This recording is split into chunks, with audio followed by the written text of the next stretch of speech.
ఇండస్ట్రీకి సంబంధించిందంటే మేమందరం మమ్మల్ని పెద్దలు అంటారు, మాకు రెస్పాన్సిబిలిటీ ఇస్తారు. కానీ మా దాంట్లోనే మేమందరం కూర్చొని మాట్లాడడానికి భయం, ఎవరు మాట్లాడితే ఏది ఎలా వెళ్తుందని. సో ఆ జూన్ 1 అనే టాపిక్ అలా వస్తే బయటికి మట్టుకు జూన్ 1 థియేటర్లు బంద్ అని స్ప్రెడ్ అయిపోయింది. అక్కడి వరకు జరిగింది. తర్వాత డిస్ట్రిబ్యూటర్స్ మీటింగ్ జరిగింది. డిస్ట్రిబ్యూటర్స్ మీటింగ్లో వాళ్ళు నిర్ణయాలు తీసుకున్నారు. లేదు లేదు ఇలా కుదరదు, మా ప్రాబ్లమ్స్ మాకున్నాయి కాబట్టి జూన్ 1 నుంచి థియేటర్లు కంటిన్యూ అవ్వాలి, మేము సినిమాలు రిలీజ్ చేస్తాం, మాకు ఎవరు థియేటర్లు ఇస్తే వాళ్ళకి ఇస్తాం. ఎందుకు ఈ రోజు వరకు నాకు తెలిసి కోవిడ్లో తప్పితే ఎప్పుడు సినిమా థియేటర్లు ముయ్యలేదు నాకు తెలిసి. మీకేమైనా తెలిసి ఉంటే చెప్పండి సార్, అప్పుడు ఏదో థియేటర్లు మూసారని. ఈ రోజు వరకు కోవిడ్లో తప్పితే ఎప్పుడు థియేటర్ క్లోజ్ చేయరు. సినిమాలు రిలీజ్ ఉంటే సినిమాలు వేసుకోవాలనుకుంటారు ఎగ్జిబిటర్, మూసుకుంటే వాళ్ళకే నష్టం. ఆ రోజు ఆ మీటింగ్లో ఇంకొకటి కూడా నేను అండర్లైన్ చేసే వాళ్ళకి, 56 రోజులు మేము షూటింగ్లు ఆపాం, మేము ఏమీ సాధించలేకపోయాం. నిర్మాతలుగా ఏదైనా సాధించగలిగితే నిర్మాతలే సాధించాలి. ఎందుకు? ఎవ్రీవేర్ మేమే ఉంటాం కాబట్టి. మాకే ధైర్యం లేదు, మీరు ఎక్కడికి వెళ్ళి అవుతారో అది సాధ్యం కాదు అంటే వాళ్ళందరూ ఏకీభవించడం జరిగింది. తర్వాత స్ప్రెడ్ అయింది. డిస్ట్రిబ్యూటర్స్ మీటింగ్లో వాళ్ళు కాల్ తీసుకున్నారు, బంద్ వద్దు, బంద్ టాపిక్ లేకుండా వాళ్ళ ప్రాబ్లమ్స్ ఏమున్నాయో పెట్టండి. తర్వాత ప్రొడ్యూసర్స్ మీటింగ్ జరిగింది. ప్రొడ్యూసర్స్ మీటింగ్లో ఆ రోజు నేను పార్టిసిపేషన్ చేయడం జరిగింది. ప్రొడ్యూసర్స్ అందరం కూడా యునానిమస్గా ఎగ్జిబిటర్స్కి ప్రాబ్లమ్స్ ఉన్నాయని చెప్తున్నారు. అది మనం మాట్లాడుకొని వాళ్ళని ఎలా సాల్వ్ చేసి ముందుకు తీసుకెళ్దాం, థియేటర్లు ముయ్యడాలు చేయడాలు వద్దు, జాయింట్ మీటింగ్ పెట్టండి, జాయింట్ మీటింగ్లో క్లారిటీగా ఇది చెప్పుదామని. సో జాయింట్ మీటింగ్కి 23 అనుకున్నారు, 24 పెట్టారు. ఈ లోపలనే ఈ ఎపిసోడ్ అంతా ఇంకొక సైడ్ డైవర్ట్ అయింది. అది మీ అందరికీ తెలిసిందే.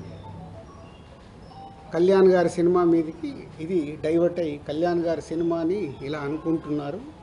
దాంట్లో మేబీ నా పేరు డైరెక్ట్గా ఎక్కడా రాలేదు కానీ ఇండైరెక్ట్గానే వచ్చిందని అందరూ చెప్తున్నారు. కళ్యాణ్ గారి సినిమా ఆపే దమ్ము ధైర్యం ఎవ్వడు ఆలోచించడు. ఎందుకంటే ఫస్ట్ థియేటర్లు బేసిక్గా ముయ్యరు. ఈ రోజు వరకు థియేటర్లు ముయ్యడం అనేది నా 30 ఏళ్ళ సర్వీస్లో నేను చూడలే. షూటింగ్లు ఆపుకున్నాం, ఎందుకు? మా బాధలు ఉన్నప్పుడు ఆపుకొని ఏదైనా సాల్వ్ చేసుకోవటానికి. కానీ థియేటర్లు ముయ్యడం అనేది ఈ రోజు వరకు జరగల. అది ఎపిసోడ్ కాస్త కళ్యాణ్ గారి సినిమా మీదకి తీసుకెళ్లారు. గవర్నమెంట్స్ కూడా అలాంటిదే కమ్యూనికేట్ చేశారు మధ్యలో. సో ఎవరు అడ్వాంటేజ్లు ఏమున్నాయో ఇక్కడ తెలియదు. అడ్వాంటేజ్లు ఉన్న వాళ్ళు భయంతోనో భక్తితోనో కమ్యూనికేషన్ రాంగ్గా కమ్యూనికేట్ అయింది. సో అప్పుడు దుర్గేష్ గారు మినిస్టర్ నాతో మాట్లాడడం జరిగింది. ఆ రోజు కూడా నేను చెప్పాను, సార్ థియేటర్లు ముయ్యరు, అది జరిగింది, జాయింట్ మీటింగ్ ఉంది, ఈ జాయింట్ మీటింగ్లో క్లారిటీ వచ్చేస్తుంది. జాయింట్ మీటింగ్తో అందరూ యునానిమస్గా ఒప్పేసుకొని క్లోజ్ చేశారు. బట్ ఈ లోపలనే గవర్నమెంట్ సైడ్ నుంచి గవర్నమెంట్కి వెళ్ళిన కమ్యూనికేషన్ వల్ల థియేటర్లు ఇట్లా కళ్యాణ్ గారి సినిమాని ఇలా టార్గెట్ చేస్తున్నారు, ఇలా అనేది ఒక రాంగ్ కమ్యూనికేషన్ అని నేను అనుకుంటున్నాను. మరి అది వాళ్ళకి రాంగ్గా వెళ్ళిందా రైట్గా వెళ్ళిందా నాకు తెలియదు. But my point of views wrong కమ్యూనికేషన్తో కళ్యాణ్ గారి సినిమా మీదకి తీసుకెళ్ళారు. మే 30 అప్పటికే భైరవం అనౌన్స్ అయింది. జూన్ 5 కమల్ హాసన్ గారి సినిమా అనౌన్స్ అయింది. జూన్ 12 కళ్యాణ్ గారి సినిమా ఉంది. జూన్ 20 కుబేరా ఉంది. సో ఈ నెలంతా కంటిన్యూగా సినిమాలు ఉన్నాయి. అలాగే జూలై 4th మేము ముందు తమ్ముడు అనుకున్నాం, మన కింగ్డమ్ అనౌన్స్ చేశారు, దానికి మేము ఇంకా జూలైలో ఇంకో డేట్ చూస్తున్నాం. ఇలా జూన్, జూలై, ఆగస్ట్, సెప్టెంబర్ కంటిన్యూగా సినిమాల ఫ్లో ఉంది. ఈ టైంలో ఇండస్ట్రీని ఎలా మనం కాపాడుకోవాలి ఉన్న సినారియోలో ఏప్రిల్, మే అనేది main season for film industry. Total మనందరికీ తెలుసు ఏప్రిల్, మే టోటల్ థియేటర్లు మూతపడ్డాయి. మేబీ సినిమాలు సరైన సినిమాల్ని మనం ఆడియన్స్కి ఇవ్వక, ఐపీఎల్ వల్ల ఏ కారణం చేతైనా ఏప్రిల్, మే అనే కీ సీజన్, సినిమా ఇండస్ట్రీకి కీ సీజన్, సినిమాలు లేక మూతపడుతూ ఉన్నాయి థియేటర్లు. ఇవన్నిటికీ పరిణామాలు ఎక్కడి నుంచి ఎక్కడికి వెళ్ళాయి, అసలు లోపల ఏముంది, బయటికి వచ్చింది ఏంటి?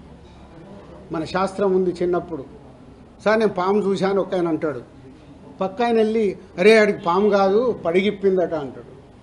ఇంకొక ఆయన మూడో మనిషి దగ్గరికి వెళ్ళి పడిగిప్పడం బాబు కాటేయడానికి కూడా వచ్చిందట అంటాడు.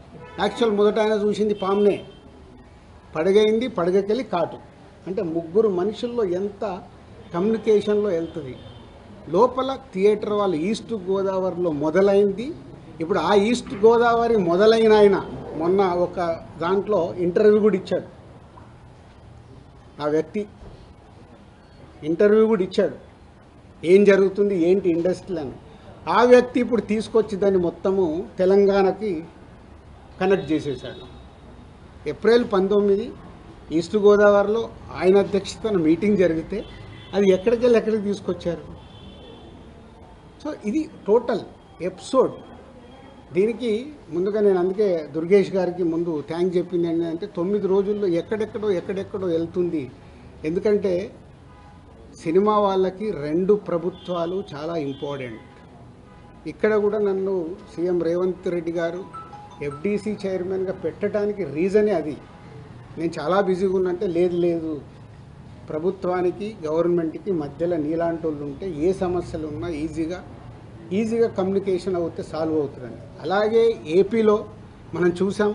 ఏపీలో అంతకుముందు ప్రతి ఒక్కదాన్ని భయపడుతూ ఉన్న తర్వాత కళ్యాణ్ గారు వచ్చి గవర్నమెంట్ ఫామ్ అయిన తర్వాత అప్పుడు నేను ఛాంబర్ ప్రెసిడెంట్ని, అందరినీ రమ్మంటే అందరం వెళ్ళి కళ్యాణ్ గారిని కలవడం కానీ, కళ్యాణ్ గారు ఇండస్ట్రీకి చేసిన సపోర్టు మామూలుది కాదు. ఆ రోజు మీకు టికెట్ రేట్లు కావాలన్నా, మీకేం కావాలన్నా ఈజీగా తీసుకెళ్ళండి అని. ఇప్పుడు కళ్యాణ్ గారు చెప్పిన తర్వాత ప్రతి ప్రొడ్యూసర్ ఏం చేస్తున్నాడు, ఏదో మన పక్కింటికి వెళ్ళినట్లు వెళ్ళి టికెట్ రేట్లు తెచ్చుకుంటున్నాడు. ఎవరికే కష్టం లేదు, వెళ్ళడం, ఒక అప్లికేషన్ పెట్టడం, ఫోన్లో మాట్లాడుకోవడం, టికెట్ రేట్లు తెచ్చుకోవడం. అంతకు మించి ప్రొడ్యూసర్లు అందరం యూనిట్గా వెళ్దాము, గవర్నమెంట్ని కలుద్దాము, మా ఛాంబర్ నుంచి అందరము వెళ్దాము ఎవరికి ఉండదు. మాకు ఆ వారం కష్టం వస్తుంది కాబట్టి, ఫ్రైడే మా సినిమా రిలీజ్ ఉంటుంది కాబట్టి ఆ వారం ముందు మేము మేలుకుంటాం. అరే మన సినిమా రిలీజ్ అవుతుంది, మనకు ఆ రాష్ట్రంలో ఈ రాష్ట్రంలో టికెట్ రేట్లు కావాలని పరిగెత్తుతాం. బట్ అందరం కలిసి యూనిటీగా ఉన్న ప్రాబ్లమ్ని కూర్చొని సాల్వ్ చేద్దాం అని ఆలోచించేది మా దాంట్లో తక్కువ. సరే నెక్స్ట్, ఇది టోటల్ ఎపిసోడ్ మీకు అర్థమైంది. ఈరోజు గవర్నమెంట్ నుంచి అక్కడి నుంచి సానుకూలంగా రావడం చాలా హ్యాపీ మూమెంట్. కాబట్టి దీన్ని కన్క్లూడ్ చేద్దామనే మీ అందరికీ చెప్పడం. ఎందుకంటే ఇక్కడ I'm important person for both industries. అలాగే ఉత్తరాంధ్రలో, నైజాంలో, తెలంగాణలో ఎలా అయితే చెప్పానో, మాకు ఆంధ్రప్రదేశ్ మొత్తంలో ఉత్తరాంధ్రలో మాకు డిస్ట్రిబ్యూషన్ ఆఫీస్ ఉంది. అక్కడ ఒక 20 థియేటర్లు మా ఎస్వీసీకి ఉన్నాయి. అక్కడ 20, ఇక్కడ 30. మళ్ళీ మీరు ఇది అండర్లైన్ చేసుకోండి. మళ్ళీ టాపిక్ నాకు మాట్లాడి నాకు చికాకు ఉంది. నేను ఎందుకంటే ఇక్కడ మంచి సినిమాలు తీస్తూ ప్రొడ్యూసర్గా 22 ఏళ్లలో ఇక్కడ వరకు గ్రో అవుతూ నేను ఇంకా కొత్తగా ఆలోచిస్తున్నాను. మొన్ననే దిల్ రాజు డ్రీమ్స్ అని అనౌన్స్ చేశాను. కొత్త టాలెంట్కి నా 30 ఏళ్ళ ఎక్స్పీరియన్స్ని ఉపయోగపడేలాగా చేయాలి. అలాగే ఒక అనే ఒక కొత్త టెక్నాలజీ వస్తుంది, దాని ద్వారా ఇండస్ట్రీకి కొత్తగా వచ్చే వాళ్ళకి ఉపయోగపడాలి. నా థాట్స్ ఇవి. నేను ఇంకా కిందికెళ్ళి వ్యాపారం మీదనే కాదు, మంచి సినిమాలు తీయాలి, మంచిగా ముందుకెళ్ళాలి. నాతో పాటు చాలామందికి నేను హెల్ప్ అవ్వాలనేది నా వ్యూ, నా విష్.